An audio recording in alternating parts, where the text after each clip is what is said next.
munyemerere tubanze dusenge. Uhoraho Imana yacu ishobora byose, habwa icyubahiro kubw'iki gitondo cyiza uturemeye, igitondo uduhayeho ikaze kugira ngo twumve icyo uvugana natwe. Turagushimiye kuko wohereje Kristo akadupfira kandi akatwunga nawe. Aleluya. Ushimwe kuko iyo utubonyeho amaraso ye utaducira urubanza rubi, ahubwo twita abakiranutsi. Tugushimira aka kanya tugiye kuganira n'ubwoko bwawe. Nyemerera bene data n'abashiki bacu tugiye kuganirira ijambo ryawe.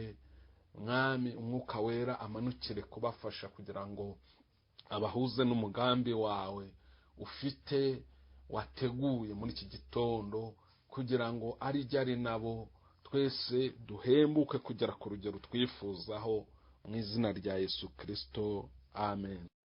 Ndabashuhuje bene data, nanone tugiye kuganira ijambo ry'Imana kuri uyu munsi mukuru mwiza wa Pentekote. Uyu ni umunsi ukomeye mu mateka y'umukristo nyakuri. Ndagira ngo rero munyemerere dusome ijambo ry'Imana mu butumwa bwiza uko bwanditswe na Yohana, igice cya 7, duhereye ku murongo wa 37 tugeze kwa 39. Turaza gusoma no mu byakozwe n'intumwa ibice 2, murongo wa 1 kugeza ku murongo wa 4, aho dufite intego igira iti kubatizwa mu Mwuka Wera, umubatizo w'Umwuka Wera. Kadusome. Nuko ku munsi uheruka w'iyo minsi mikuru, ari wo munsi uruta iyindi, Yesu arahagarara avuga cyane ati, umuntu nagira inyota aza ahondi anywe. Unyizera imigezi y'amazi y'ubugingo izatemba iva mu nda ye, nk'uko ibyanditswe bivuga. Ibyo yabivuze yerekeje ku Mwuka Wera, uwo abamwizera bendaga guhabwa, ariko ubwo Umwuka yari ataraza, kuko Yesu yari atarahabwa ubwiza bwe. Amen. Kadusome mu byakozwe n'intumwa naho ibice 2, umurongo wa 1 kugera ku wa 4. Umunsi wa Pentekote usohoye, bose bari hamwe mu mwanya umwe bahuje umutima. Nuko umuriri ubatungura uvuye mu ijuru umeze nk'umuyaga uhuha cyane, ukwira mu nzu bari bicayemo. Haboneka indimi zigabanije zisa n'umuriro, ururimi rujya ku muntu wese wo muri bo. Bose buzuzwa Umwuka Wera, batangira kuvuga izindi ndimi nk'uko Umwuka yabahaye kuzivuga. Amen. Iyo somya aya magambo numva nshimiye Imana, kandi ngatangazwa cyane n'umugambi w'Imana wo kuduha Umwuka Wera, cyangwa se umugambi wose w'Imana wo kuducungura. Imana yawubatse neza muri gahunda nziza, kugira ngo hatagira icyo abizeye Imana bakena, ahubwo babe muri uwo mugambi bafite ibikenewe byose. Imana rero yahabwa icyubahiro. Aya magambo rero niyo tugiye kuganiraho, tureba ku cyo umubatizo w'Umwuka Wera ari cyo. Ubundi bene data, ijambo Pentekote tutiriwe tujya mu byinshi wenda mu zindi ndimi, ubundi ni umunsi wa 50 nicyo usobanura, kuko ni ijambo twitije mu Kinyarwanda ariko rikomoka mu zindi ndimi. Hanyuma rero ukaba yusomye mu byanditswe byera mu isezerano rya kera, wari umunsi w'umuganura, cyangwa se umunsi wo kwishimira umusaruro. Mu mico rero yabo y'Abisiraheli, abavuye mu isi yose bahuriraga i Yerusalemu bakishimira ko Imana yatanze umugisha, ko babonye umusaruro. Noneho rero iyi Pentekote idasanzwe, kuri uyu munsi wo kwishimira umusaruro, isi yose yagize abayihagararira, bateraniye i Yerusalemu, bavuye mu ndimi zitandukanye n'amoko atandukanye, Imana yawuhuje n'umunsi ukomeye mu mateka y'itorero. Uyu munsi rero udasanzwe, Imana yihishuriye abantu mu bundi buryo. Mu yandi magambo, amateka y'isi yarahindutse. Ntabwo hahindutse amateka y'intumwa gusa cyangwa y'abari abantu 120 buzuye Umwuka Wera, ahubwo hahindutse amateka y'isi, kuko Imana yakoze ikintu gikomeye. Ikintu cya mbere Imana yakoze nuko umuntu wese yuzuye Umwuka Wera kandi awuzura ku giti cye. Bivuga ngo Imana yagarutse ku muntu ariko imugarukaho ku giti cye. Niba mwibuka mu gihe cyo muri Edeni, igihe abasogokuruza bacu Adamu na Eva bacumuraga, bakoraga icyaha, ikintu cya mbere, ingaruka ya mbere bagize nuko Imana yatandukanye nabo. Ya Mana yajyaga ibasura mu mafu ya munsi, ntiyongeye kuboneka hagati yabo, nayo habaye umworera kuko birukanywe muri Edeni. Ariko umunsi mukuru wa Pentekote ubaye, Imana yagarutse gutura mu muntu ku giti cye, imuremera indi Edeni, itari Edeni y'ahantu, noneho Edeni yo mu mutima we. Imana igaruka mu busabane n'umuntu, Imana igaruka kongera gusabana n'umuntu imutuyemo. Haleluya, haleluya. Iyo tuvuga Pentekote, iyo tuvuga kuzuzwa Umwuka Wera, ni ukuzura Imana ubwayo, kuko Umwuka Wera ari Imana ubwayo ije igarutse ku muntu, ije gutura muri we, ije kuzura muri we, nta gace na kamwe gasigaye. Rero ni amateka yarahindutse, kuko umworera wari warashyizwe hagati y'umuntu n'Imana. Umwuka Wera amanutse, wamworera wataye agaciro, kuko Imana yari yongeye kwihuza n'umuntu ngo basabane, ariko noneho umuntu ku giti cye. Iyi rero ni Edeni yari igarutse. Imana ishimwe ko Edeni yagarutse igihe Imana yasukaga Umwuka wayo Wera. Pentekote itwibutsa ko Edeni yari yarabuze, yararindishijwe inkota. Imana ikuyeho inkota, noneho ikaza ikayishyira mu mutima wanjye, ikemera kugendera muri jye, ikemera kugendera muri wowe, niba koko uyu Mwuka Wera yaraje muri we. Ikindi gikomeye cyahinduye amateka kuri uyu munsi wa Pentekote, nuko nanone Imana yakoze ikintu gikomeye. Ababatijwe mu Mwuka Wera ibaha kuvuga mu zindi ndimi nk'uko Umwuka yabahaye kuzivuga. Ndagira ngo mbibutse ikintu gikomeye cyabaye cyagiye mu itangiriro i Babeli, ubwo bubakaga wa munara ngo bashaka kureba Imana.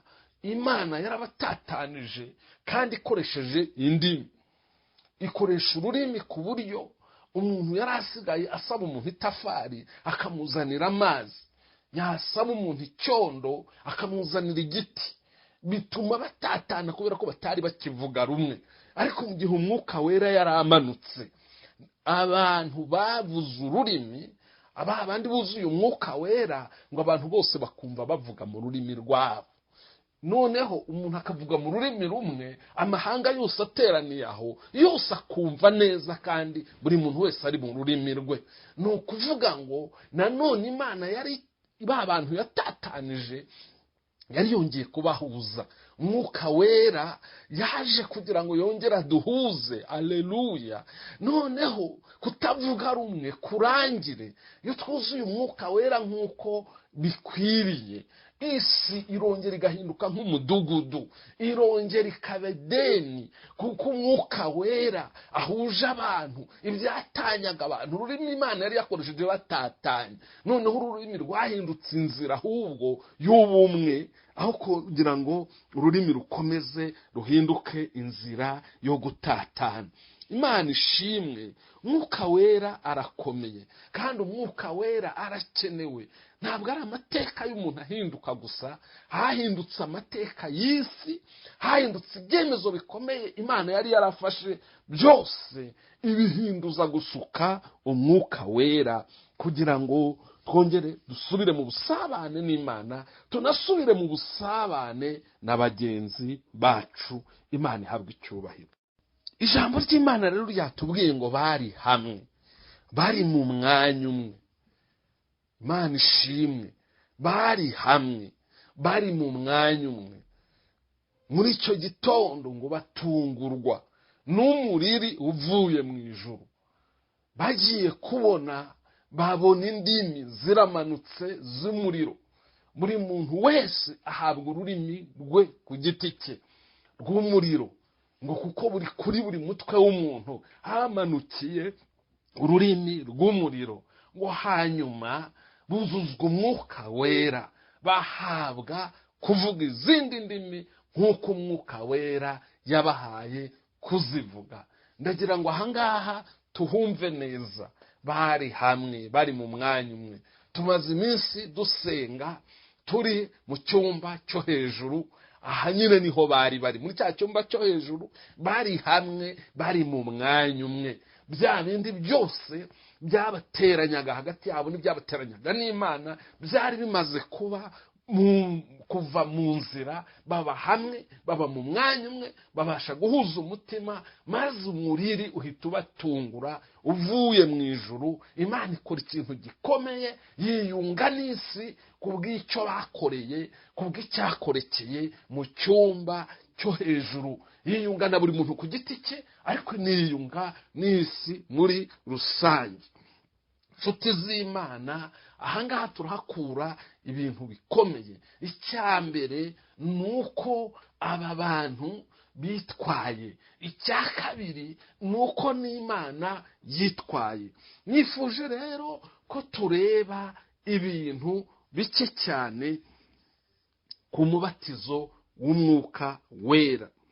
Icya mbere ni ukubanza kwibaza ngo nakora iki kugira ngo mbone umubatizo w'Umwuka Wera. Uyu ni ku muntu utarawubatizwamo. Nakora iki ngo nanjye mbatizwe mu Mwuka Wera? Icya mbere Bibiliya itubwira, icya mbere ababigishwa bakoze, babanye na Yesu imyaka igera kuri 3 ndetse ishobora no kurengaho gato. Hanyuma muri iyi myaka icyo bakoze, barabanje bizera ubutumwa bwiza.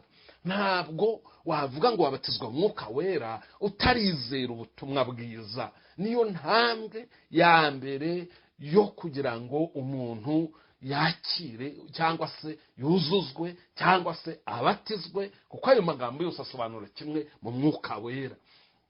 Intambwe ya mbere ni ukubanza kwizera ubutumwa bwiza. Iyo urebye izi ntumwa niko byagenze. Iyo usomye nanone mu byakozwe mu 18 i Samariya, Filipo yagiyeyo arabwiriza, barizera, intumwa zijyayo zibarambikaho ibiganza, buzura Umwuka Wera. Iyo urebye mu byakozwe n'intumwa igice cya 10, nanone kwa Koroneliyo hariya muri kiriya gice, urebye muri iriya mirongo ya 40 gukomeza, usanga nabwo icyabanje gukoreka, babanje kwizera ubutumwa bwiza. Petero arimwe ababwiriza, niho bamaze kwizera ubutumwa ngo babwakiranye kwizera, niho Umwuka Wera yabamanukiye. Intambwe ya mbere rero umuntu akwiye kubanza gutera, izere Kristo umwami n'umukiza, izere ubutumwa bwiza, ubwemerere, uzaba utangiye intambwe ya mbere yo kuzura Umwuka Wera. Intambwe ya kabiri ukwiye gutera ni ukwihana. Mu cyumba cyo hejuru ikintu cyakozwe ni ukwihana, ni uguhindukira, kandi kwihana by'ukuri. Imana ishimwe. Mwuka Wera akutegure, wizere, wihane, uhinduke kandi uhindukire. Na Petero nicyo yabwiye abantu hano mu byakozwe mu bice 238-39, baravuze ngo tugere dute. Aravuga ati mwihane, muhindukire, kugira ngo iyi mpano namwe ibe iyanyu, ni iy'abana banyu, ni isezerano ryanyu. Ariko intambwe ya mbere ikwiye guterwa ni ukubanza kwihana. Icyo nicyo kintu cya mbere rero. Umuntu ukeneye umwuka wera yizera ubutumwa bwiza kandi akihana. Ikindi umuntu ukeneye umwuka wera agomba gukora ni iki? Ni ugusenga. Nk'uko twavuze ngo tujye mu cyumba cyo hejuru, gusenga ni intambwe ikomeye yo kugira ngo umuntu ahabwe cyangwa se yuzuzwe cyangwa se abatizwe mu mwuka wera. Uretse kurebera kuri aba bigishwa bonyine bagiye mu cyumba cyo hejuru, n'ubutumwa bwiza uko bwanditswe muri Luka igice cya 11 uhereye ku murongo wa 9 ukageza ku murongo wa 13 haratubwira ni Yesu wabivuze. Aravuga ngo kuko musabe muzahabwa, mukomange muzakingurirwa, mushake muzabona, kuko usabye wese ahabwa, ushatse abona, ukomanze nawe agakingurirwa. Hanyuma asuza ayo magambo avuga ati ko muri bari mukamuzi guha abana banyu ibyiza, hari uwasaba hari uwo umwana we yasaba umutsima ngo amuhibuye, cyangwa se ngo asabe igi amuhe skoropiyo, cyangwa se mbese arasobanura yerekana ko ibyo dusabye tubihabwa. Ngo amusabe ifi se amuhe inzoka. Arangije aravuga ngo none se mwebwe so ntazabaha umwuka wera niba mumumusabye? Murumva ko hari intambwe umuntu agomba kubanza kwerekana. Harimo ibintu bibiri. Icya mbere ni ukubanza kugirira inyota uyu mwuka wera, ukumva ko umukeneye, kuko ni ubukene ugomba kwiyumvamo ubwawe. Haracyari umworera hagati yawe n'Imana niba utarakira umwuka wera. Nibyo kuko warizeye, ariko wikwiyicarira ngo wicecekere ngo uvuge ngo nibishaka izabikora. Ahubwo banza umenye ko umutindi wo kubabarirwa, uri umukene niba utaruzuzwa, niba se utarabatizwa mu mwuka wera. Uri umukene, urawukeneye, kuko ntiwakwishoboza, ntiwakwiyobora, ntiwakwijyana, aho ujya ntuhazi. Ukeneye rero uyu mwuka wera. Banza umugirire inyota mu gihe nk'iki. Ipantekote niba utarawubatizwamo ni gusigira inyota, kandi iyo nyota numara kuyigira, amaze gukora za ntambwe za mbere nakubwiye, ushyireho iyi ntambwe yo kugira iyi nyota. Iyi nyota numara kuyigira, usenge winginga Imana. So wo mu ijuru ntabwo uzamusaba ifi ngo aguhe inzoka, ntabwo uzamusaba umutsima ngo aguhe ibuye, ntabwo uzamusaba igi ngo aguhe skoropiyo. Azi guha umwuka wera abamumusabye. Imana ishimwe. Mu ntambwe ikomeye yindi ukwiye gutera kugira ngo ubatizwe mu mwuka wera, ukwiye gusenga, ukwiye gusaba Imana ikaguha umwuka wera. Yindi ntambwe nanone ya nyuma ni ugukomeza kwizera iri sezerano.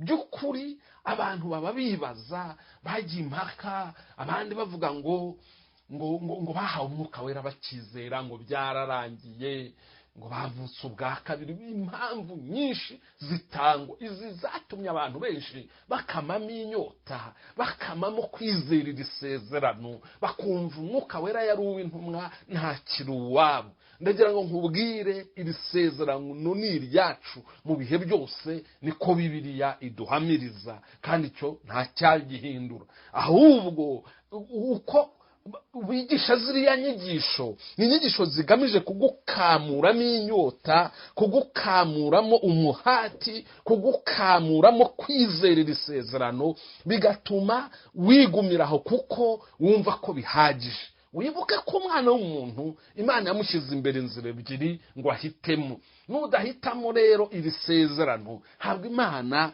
izakubatiza ku ngufu, ahubwo ikeneye ko ugaragaza ko wizeye iri sezerano. Kwizera iri sezerano rero bizagufasha.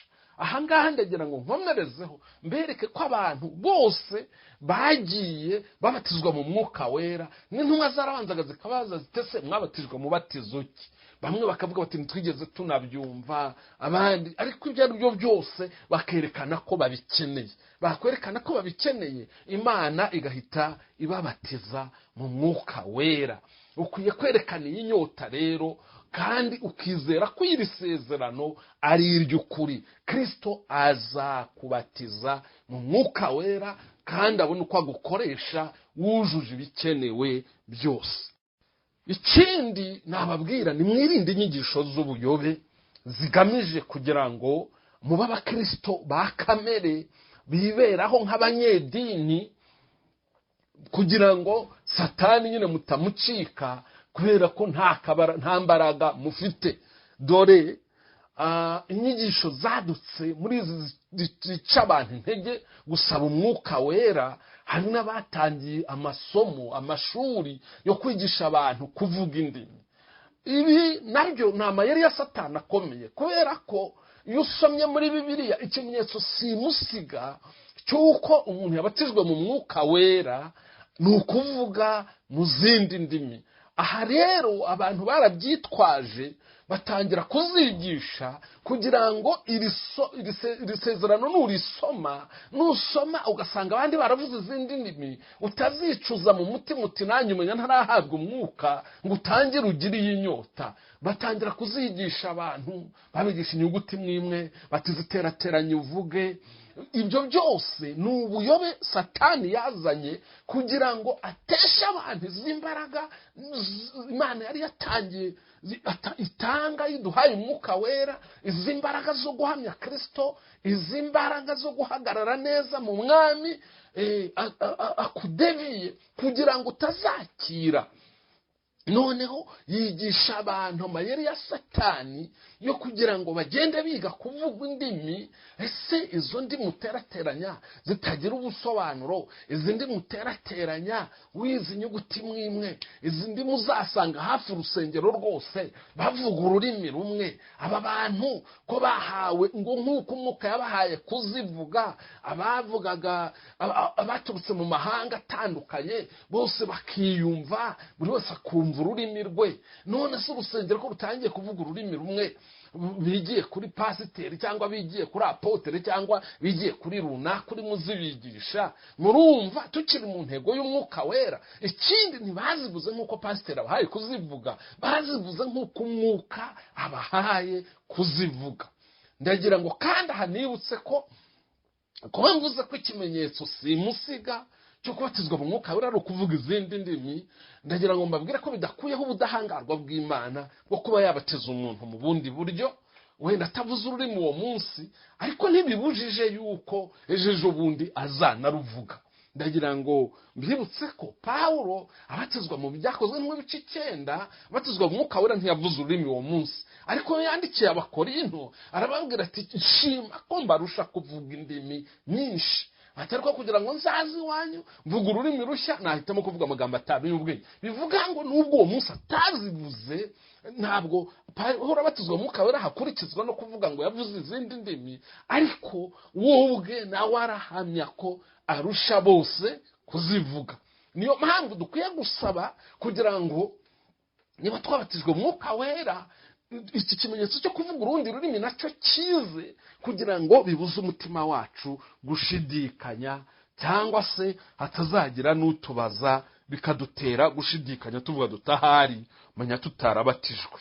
Ubudahangarwa bw'Imana burahari rero kugira ngo umuntu wese abatizwe uko Imana ibishaka, ariko iki kimenyetso nicyo twese duhuriraho tukamenya ko twabatijwe mu mwuka wera. Twakwibaza ngo mbese iyo umuntu abatijwe mu mwuka wera abageze burundu ku rugero rushyitse? Nasubiza ngo oya. Kubatizwa mu mwuka wera ni intambwe nziza cyane y'ingenzi yo gutegura umuntu kugera ku rugero rushyitse rw'igihagararo cya Kristo, ariko ntabwo ari aho ngaho birangirira, ahubwo umuntu wabatijwe mu mwuka wera nawe akeneye guhora yuzuye umwuka wera kugira ngo agere ku rugero ushyitse rw'igihagararo cya Kristo. ni ukuvuga ngo dukomeza kuzura kugeza ku rugero rushyitse. Twasomye mu butumwa bwiza uko bwanditswe na Yohana ibice 7 hahandi ku murongo wa 37 kujya kwa 39 hatubwiye ngo Unyizera imigezi y'amazi y'ubugingo izatemba iva mu nda. Si n'umugezi umwe, ni imigezi. Kandi niba mubizi neza mubyibuke, umugezi uhora aho ubaho umuntu yasize Nyabarongo, nubwo ijya yuzura ikarenga inkombe zayo, ariko n'undi munsi kagabanuka bitewe n'igihe cy'izuba cyangwa cy'iki, ariko Nyabarongo ihora mu nzira yayo. Umugezi, iyo tuvuze umugezi kiba ari ikintu gihoraho, gifite isoko ihoraho, gihora gitemba kandi kitagira ubwo gikama. Ntabwo yatubwiye ikiziba, ntabwo yatubwiye ikizenga, ntiyatubwiye pisine zijya zikama zikanapfa, cyangwa isoko yayo cyangwa se aho bayivomeramo byakwanga nyine ikazima. Ariko umugezi wo uhora utemba, uko basogokuru bawusize niko natwe twongera tukawuhasanga, Nyabarongo igakomeza yitwa Nyabarongo. None Yesu yaradusezeranije ngo kubwo kumwizera ngo ibyo yabivuze yerekeza ku Mwuka Wera, abizera bagombaga kuzahabwa ngo nubwo wari utaraza, kuko yaratarahabwa ubwiza bwe. None rero Yesu yahawe ubwiza bwe n'igihamya, yasutse Umwuka Wera kuri Pentekote. Burya kuzura Umwuka Wera cyari gihamya ko Yesu yageze mu ijuru, hamwe yatubwiye ngo azabanayo natwe. Burya mu mateka yarahamije, aleluya, ko yagezeyo. Ariko nanone aravuga ngo imigezi y'amazi y'ubugingo izatemba iva mu nda y'umuntu wamwizeye akabatizwa agahabwa uyu Mwuka Wera. Mwuka Wera rero ni umugezi uhora utemba, ni isoko y'imigezi ihoraho, ihora itemba. Ntabwo umuntu rero kubatizwa umunsi umwe akavuga ururimi rushya, agahora avuga ibyo muri 80, agahora avuga ibyo muri 70, ntabwo ari icyo Imana yasukiye Umwuka Wera. Ahubwo iyo migezi iracyatemba. Iyo migezi aho ntiyakamye. Muri byaravuze ngo reka amazi y'ubugingo antembemo, reka Umwuka Wera bari wunganza mu bindusha bikambuza amahoro. Uyu mwuka yarakwiye kuba umugezi uhora utemba, atari umwanya umwe. Iyo dusomye mu gitabo cy'umuhanuzi Ezekiel igice cya 47 tubona Umwuka Wera ahanurwa na Ezekiel ngo nk'umugezi mugari cyane uturuka munsi y'intebe y'Imana. Umwuka Wera aturuka munsi y'intebe y'Imana, ntaturuka kwa bishop, ntaturuka kwa apotre, ntaturuka kwa pasitoro, aturuka munsi y'intebe y'Imana ubwayo, munsi aho ngaho ku ntebe y'Imana, mu cyicaro cy'Imana, kuko ni Imana ubwayo. Uwo mugezi rero ngo arawubona, abona uzutemba, ngo awubona ukuntu ari mugari, ndetse abwirwa ko agomba kwambuka uwo mugezi. Ezekiel rero ngo akikandagira hafi y'inkombe, ngo yibwira ko agiye rwose awugezemo neza, ngo ariko marayika araza atera metero, reka ariko nkoresha imvugo y'iki gihe, ngo agera mikono 1000. Aramubwira ngo nagende, ngo agenda amazi agera mu bugombambari, yumva ko yageze mu mugezi neza. Ariko ngo akigeraho hirya ha mikono 1000, ngo arabwirwa ngo reka da ntaho uragera. Ngo marayika arongera agera izindi mikono 1000. Noneho Ezekiel ngo agenda amazi amugera mu mavi. Murumva ni intambwe imwe iyo mu bugombambari umuntu yagutera n'umugeri, umuntu agezwe amazi akugera mu bugombambari, wakora icyo wifuza cyose. Ariko ngo yarongeye agera mikono 1000 amugera mu mavi. Urumva ko byari bitangiye gukomeraho gatoya, ariko nanone igice cyo hejuru cyari kitaragera mu mazi, yagutera ingumi, yagutuka, ibintu byose yabikora. Ngo arakomeza nanone ngo agera izindi mikono 1000, ngo amazi abageze mu rukenyerero. Murumva ko amazi yo mu rukenyerero utanitonze no kugutwara yagutwara, yari amazi afite imbaraga. Ezekiel yibwira ko ari aho birangiriye, ariko ngo marayika arongera agera izindi mikono 1000. Ngo Ezekiel amazi abarazamutse, noneho ngo agera ahantu yamurengeye, ngo umugezi ngo utakwambuka n'umuntu wese, ngo keretse umuntu uzi koga wenyine. uyu mwuka wera rero ni umwuka tubatizwa mukaturengera tukagera ku rwego uyu mugezi utwerekeza aho ushaka, tutakiwujyana aho dushaka, tutakijya aho dushaka. Icyo gihe nibwo tuba dutangiye kugera ku gihagararo, mu kigero nyacyo, aho umugezi ngo naho marayika yagarukiye, aho umugezi usigara ujyana Ezekiyeli aho ushaka atakijya aho ashaka. Uyu mugezi rero dukwiye gusaba ugahora utwuzura kugeza ahantu utugeza ahantu ubushake bwacu bwashize, imbaraga zacu zashize, imbaraga za kamere zashize, imbaraga z'ibitekerezo byacu zashize, ahantu Umwuka Wera ayobora buri rugingo rwose, ari urutegeka gupfa no gukira kwacu tubiteze mu Mwuka Wera. Nshuti z'Imana, Umwuka Wera akeneye kutwuzuza kugera ku rugero nyarwo rushimishije. Ifuze rero kugera kuri urwo rugero, kuko nibwo ubukristo bwawe buzaba bugeze ku gihagararo aho Imana ishaka, Imana ishimwe. Ikindi ngo kuri uwo mugezi Ezekiyeli ngo amaze kugezwa aho ngaho, uruzi rumujyana yoga, noneho rumujyana aho rushaka, wagarutse ku nkombe ngo asanga uwo mugezi ukikijwe n'ibiti, ngo kandi ibyo biti ari ibiti byera imbuto. Hanyuma nyuma yo gusanga ukikijwe n'ibyo biti, ngo asanga ngo ni ibiti byera imbuto z'uburyo 12, ngo buri bwoko bw'urubuto rukajyana n'ukwezi. Buri kwezi ngo icyo giti cyeraga imbuto zijyanye n'uko kwezi. Bene data, nitwemerera Umwuka Wera agasigara dutegeka, nitwuzura Umwuka Wera kugera ku kigero nyacyo, tuzajya duhabwa urubuto rujyanye n'ahantu, rujyanye n'igihe, cyaba mu gihe cy'amarira, cyaba mu gihe tumeze neza, cyaba mu gihe ibintu bimeze nabi, cyaba mu gihe batujyanye mu nkiko, tuzajya duhabwa urubuto rujyanye n'icyo gihe. Ngo igihe cyose cy'umwaka ibyo biti byahoraga byera, ariko ntibyeraga imbuto zihora ari zimwe, ahubwo uko urubuto rukenewe. Aleluya, bijyanye n'igihe.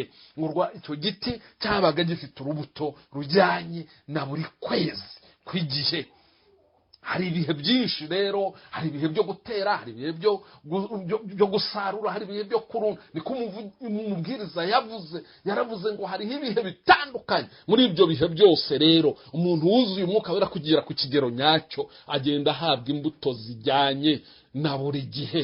Igihe cyose akinyuramo akakinyuramo anezerewe. Niko ijambo ry'Imana tubwira muri Zaburi, riratubwira ngo nubwo baca mu gikombe cyitwa baka, ngo bagihindura ahantu h'amasoko, imvura guhindika cyandika imigisha. Igihe icyo ari cyo cyose umuntu wageze kuri uru rugero yanyuramo, aleluya, azabona urubuto rujyanye n'icyo gihe, azahakurwa n'Umwuka Wera, ntazahikura ku giti cye, Umwuka Wera azamuha ibyo kuhanyurana. Ikindi kandi ngo yarebye kuri ibyo biti, ngo areba amababi yabyo, nayo asanga sayo gupfa ubusa, ngo ahubwo amababi yabyo ngo yari umutuvura usoromye kuri ayo mababi. Aleluya, umuntu wageze ku rwego yuzuye Umwuka Wera nyawe, yageze ku rugero rwo kuzura ku kigero gikwiriye, ahubwo n'ibibabi bye n'izina rye n'inkuru ze n'ubuhamya bwe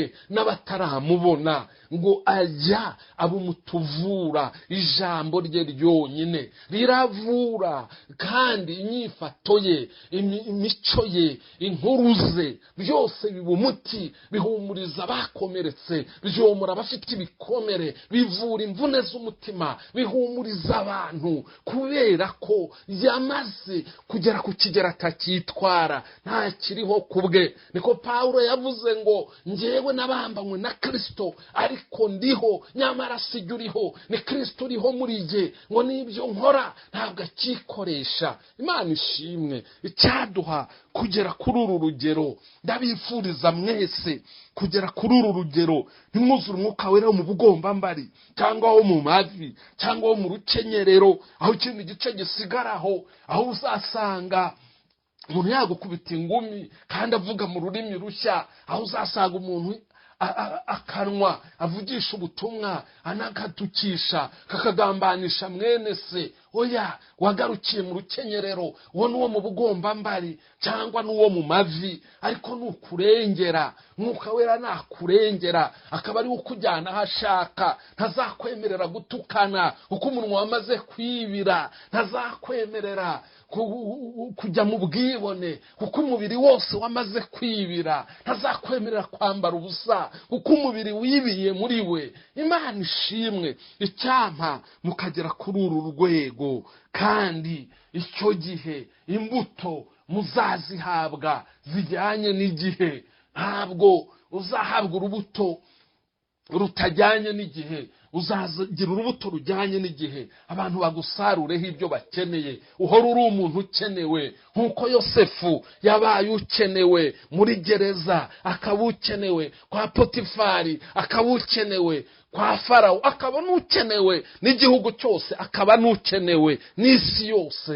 Uzasanga ibibabi byawe byabaye umutuvura, ibibazo aho bivutse bakwiyambaza, urugo rutangiye gusenyuka ari wowe babona, kubera ko ibibabi byawe uko igiti uko ugaragara ubwabyo, uko ukurebera kure n'ukugeze hafi arasanga uri uwo muti. Imana itugirire neza.